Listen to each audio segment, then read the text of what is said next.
Today, over 250 Jewish New Yorkers and friends are joining together in protest against the Trump regime's abduction of Mahmoud Khalil and to defend our right to protest. We are hoping to help spread the word and support the protests that are happening all over the country in support of Mahmoud Khalil, demanding that his unconstitutional abduction be revoked, demanding he is freed, but also calling on people everywhere to speak up now. Since we returned to the table yesterday, we made a progress with the university. It's not a significant progress, at least.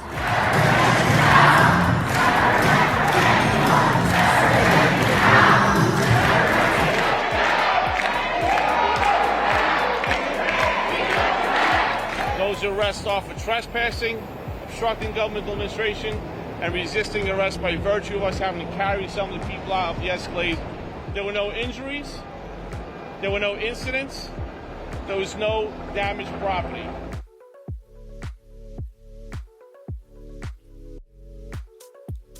Roughly 150 people entered Trump Plaza. We made 98 arrests. Those arrests are for trespassing, obstructing governmental administration, and resisting arrest by virtue of us having to carry some of the people out of the Escalade, which you saw.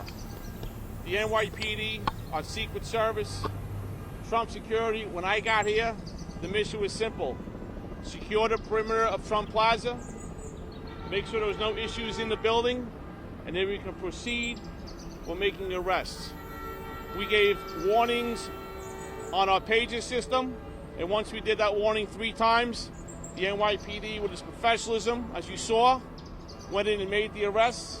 There were no injuries. There were no incidents. There was no damaged property.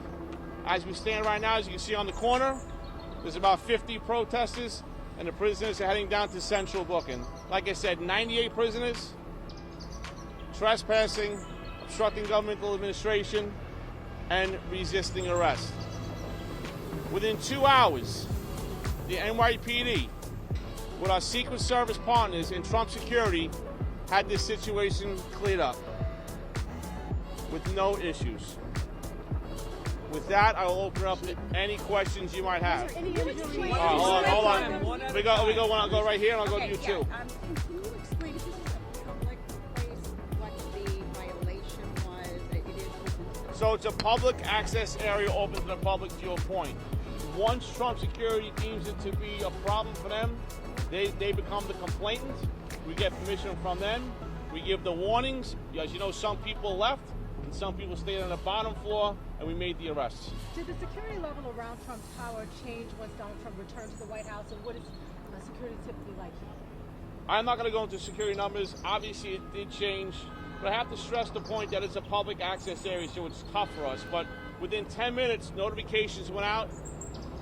We started responding, and again, I can't stress, 98 people in 2 hours with no issues. That speaks to the professional of the NYPD, our partners in Secret Service, and Trump security. Chief, you mentioned a splinter, the group splinter. Can you explain that a little bit? So you have to understand that the groups came in the group came in 2 groups in regular civilian attire with their protest gear underneath. Some came in the front, some came in the side. I'm not going to name this group by name, but we're familiar with what they do, and that's one of the tactics. Can you explain, describe what the protesters were doing in the lobby? So they had red shirts. Again, I'm not going to mention the group.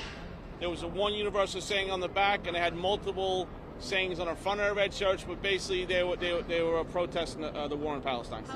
They walked in. One or two. Hold on. One at a time. How many officers responded?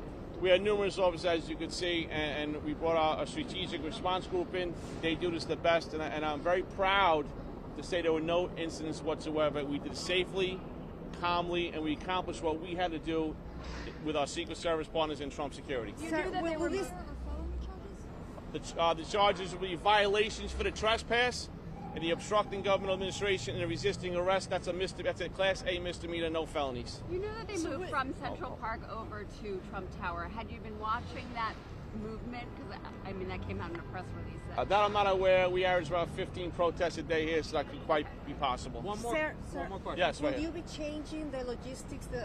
Are you going to be deploying more people in light of this protest to this Great area? question. Every time we have an incident of any magnitude, we will do what's called an after action to see what can be done differently, better, and we'll be taking a look at that.